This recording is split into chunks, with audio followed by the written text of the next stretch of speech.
Praise the Lord. दोस्तों, हम आपका स्वागत करते हैं आज के बाइबल अध्ययन में। और आज हम बाइबल अध्ययन करेंगे मरकुस रचित सुसमाचार उसका 6 अध्याय 1 से 6 पद तक, जहां पर कुछ इस प्रकार से लिखा है। वहां से निकलकर वह अपने देश में आया और उसके चेले भी उसके पीछे गए।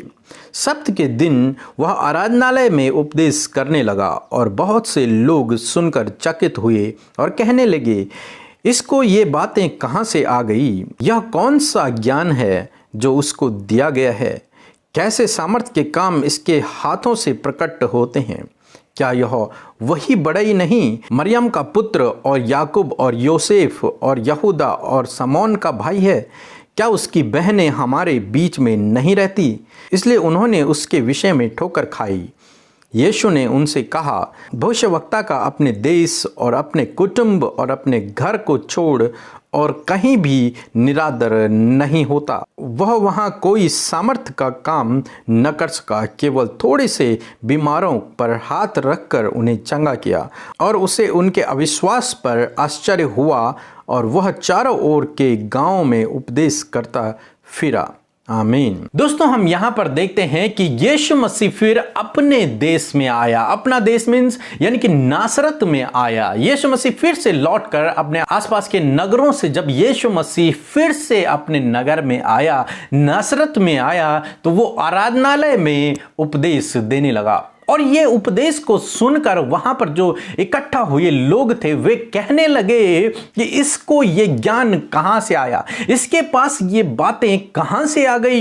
ये तो वही बढ़ई का पुत्र है। क्या ये बढ़ई का पुत्र नहीं है? क्या ये कारपेंटर का पुत्र बेटा नहीं है? क्या ये मरियम का बेटा नहीं है? क्या इसकी बहनें हमारे बीच में नहीं रहती हैं? ये तो वही यीशु है, ये तो यही का रहने वाला है। इसके पास कहां से ये बड़ी बड़ी बातें आ गई? इसके द्वारा कैसे आश्चर्य कर्म हो रहे हैं? इसके पास कहां से ये ज्ञान आ गया? उनका कहने का मतलब ये था कि वो यीशु मसीह को तुच्छ समझ रहे थे।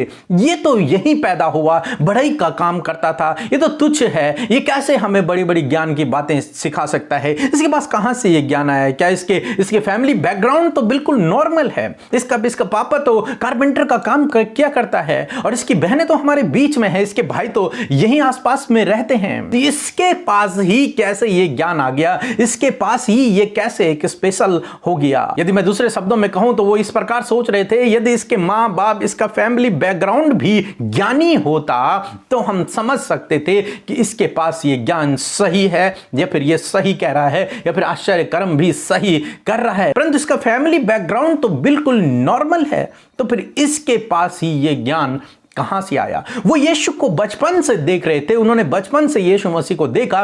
वो ये सोच रहे हैं कि न तो यीशु मसीह किसी गुरु के पास गया शिक्षा लेने के लिए, न इसने किसी से ज्ञान लिया और अचानक से बड़ी बड़ी ज्ञान की बातें बांटने लग गया। तो ये कैसे संभव है? ये कैसे हो सकता है? और इस कारण लिखा है, इस बात से उन्होंने ठोकर खा ली और उन्होंने विश्वास न किया।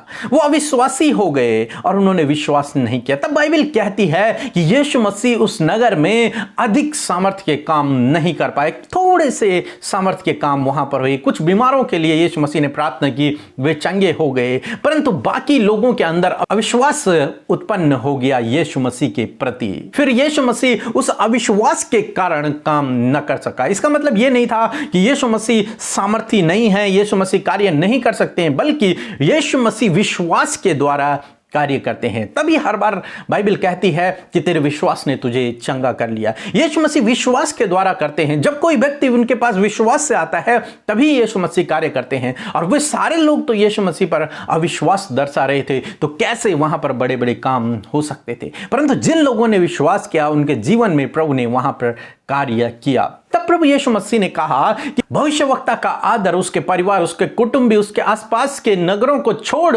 सब जगह होता है। यानी कि भविष्यवक्ता का आदर सब लोग करते हैं, परंतु उसके घर वाले, उसके परिवार वाले, उसका गांव उसका अनादर करता है। तब बाइबल कह रही है कि यीशु मसीह ने उनके अविश्वास को देखकर यीशु मसीह को बहुत अचंभा हुआ कि ये लोग कितने बड़े अविश्वासी हैं, इन्होंने किस प्रकार से मुझ पर अविश्वास दर्शाया है।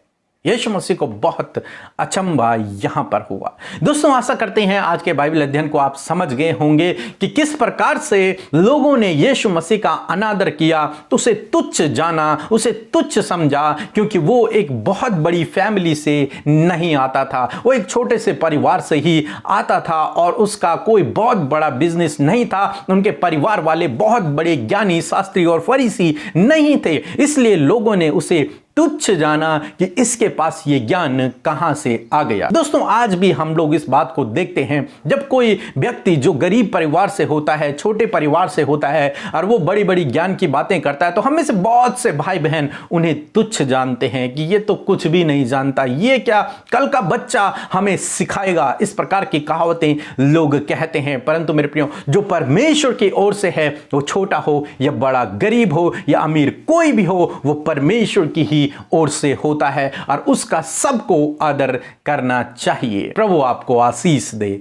आमीन। आइए हम लोग दुआ करें। प्रभु जी, मैं प्रार्थना करता हूं पिता परमेश्वर, तेरा धन्यवाद करते हैं प्रभु इस सुंदर वचन के लिए जो आज तूने हम सबको दिया है मेरे प्रभु, और हम सबको सिखाया है पिता परमेश्वर। सच में प्रभु, लोगों ने तो तेरा अनादर किया मेरे प्रभु, तुझे तुच्छ जाना मेरे प्रभु, परंतु हम तेरा धन्यवाद करते हैं कि तूने हमें चुना आदर का बर्तन बनाने के लिए। तू हमारे लिए तुच्छ गिना गया प्रभु, हम तेरा धन्यवाद करते हैं। सच में प्रभु, जितने लोगों को तूने चुना है, तूने उन्हें आदर का बर्तन बनाया है प्रभु। तुझसे प्रार्थना है यीशु मसीह, यदि आज भी इनमें से कोई भी भाई बहन जो दूसरों को तुच्छ समझते हैं, तो प्रभु ये भावना उनके जीवन से आज चली जाए। यीशु नासरी के नाम से इनके जीवन सही हो जाए मेरे प्रभु। ये एक दूसरे को तुच्छ न समझे, बल्कि एक दूसरे को अपने से बढ़कर समझे और अपने से अधिक प्रेम करें। प्रभु जी धन्यवाद करते हैं। और प्रभु, तुझसे प्रार्थना है कि जिस प्रकार से यहां पर लोगों ने अविश्वास दर्शाया तेरे प्रति,